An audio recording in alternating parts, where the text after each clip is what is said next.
Hi hello friends, எல்லோருக்கும் வணக்கம். நான் ராஜேஷ். இது நம்மளோட ராஜேஷ் மேப்ளஸ் சேனல். நம்மள நிறைய பேர் சபரிமலை போயிருப்போம். ஸோ இந்த பிளேஸை பார்த்ததுமே உங்களில் நிறைய பேர் கெஸ் பண்ணியிருப்பீங்க இது என்ன இடம் அப்படின்னு. சபரிமலையில் இருக்க பம்பா நதி தான் இப்போ நீங்கள் பார்த்துட்டு இருக்கிறது.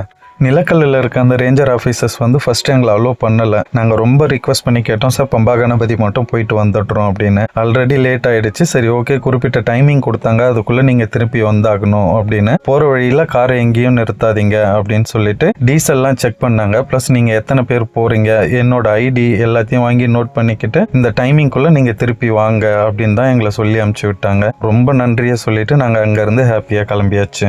எங்களுக்கு கிடைச்ச இந்த பெரிய வாய்ப்புக்கு ஐயப்பனுக்கும் பம்பா கணபதிக்கும் தான் நாங்கள் நன்றியை சொல்லணும். ஐயப்ப பக்தர்கள் யாரும் இல்லாமல் அமைதியாக அந்த ஆரவார சத்தங்கள் எதுவும் இல்லாமல் ரொம்ப ப்ளசண்ட்டாக நாங்கள் போயிட்டு பம்பா கணபதியை தரிசனம் செஞ்சுட்டு கீழே வந்தோம். மண்டல பூஜை போதும் மகர விளக்கு பூஜையும் போதும் இந்த பம்பா நதி ஓரம் தேடி இடம் பிடிக்கிறது எவ்வளோ கஷ்டம் அப்படின்றது இங்கே போகிறவங்களுக்கு மட்டுமே தெரிஞ்ச ஒரு விஷயம்.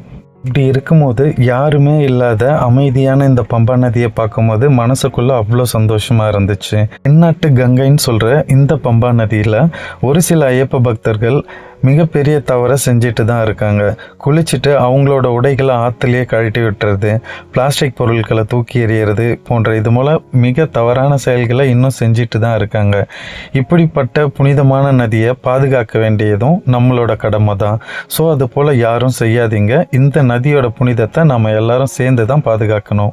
தேவசம் போர்ட் சார்பாக அங்கே கொடுத்துருக்க அறிவுரைகளை தயவு செஞ்சு எல்லோரும் ஃபாலோ பண்ணுங்க. அது நம்ம எல்லாருக்குமே நல்லது. இயற்கையையும் பாதுகாக்கணும், நம்ம பம்பா நதியோட புனிதத்தையும் பாதுகாக்கணும். பக்தியோட சபரிமலை வர நண்பர்கள் தயவு செஞ்சு இயற்கைக்கும் அந்த மரியாதையை கொடுங்க. இந்த வீடியோ போஸ்ட் பண்ணுறேன்னா இது சீசன் டைம் அப்படிங்கிறதால தான். உங்களில் யாராவது ஒருத்தர் இந்த வீடியோ பார்ப்பீங்க அப்படின்ற நம்பிக்கையும் கூட.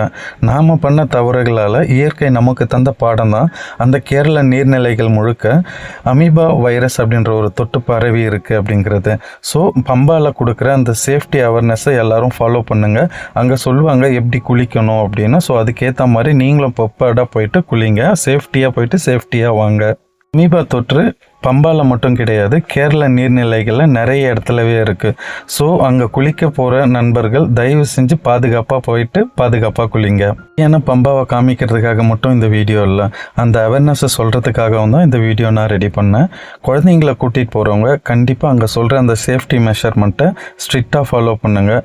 இல்லை அப்படின்னா குறைஞ்சபட்சம் அவங்க தண்ணியை தெளித்து மேலே கூட்டிகிட்டு வந்துடுங்க. பிகாஸ் குழந்தைங்களுக்கு ஆற்றுல எப்படி பிஹேவ் பண்ணணும்னு தெரியாது. ஸோ சேஃபாக போயிட்டு திரும்ப சொல்கிறேன், சேஃபாக வாங்க. உள்ள வீடியோக்களை தொடர்ந்து பார்க்குறதுக்கு ராஜேஷ் மேப்ளஸ் சேனலை சப்ஸ்கிரைப் பண்ணிவிட்டு வீடியோ பாருங்கள். வீடியோ பிடிச்சிருந்துச்சுன்னா ஒரு லைக்கை போடுங்க. உங்கள் ஃப்ரெண்ட்ஸ் அண்ட் ஃபேமிலிக்கும் ஷேர் பண்ணுங்கள். குறிப்பாக சபரிமலை போக இருக்க உங்கள் ஃப்ரெண்டுக்கு ஷேர் பண்ணி விடுங்க.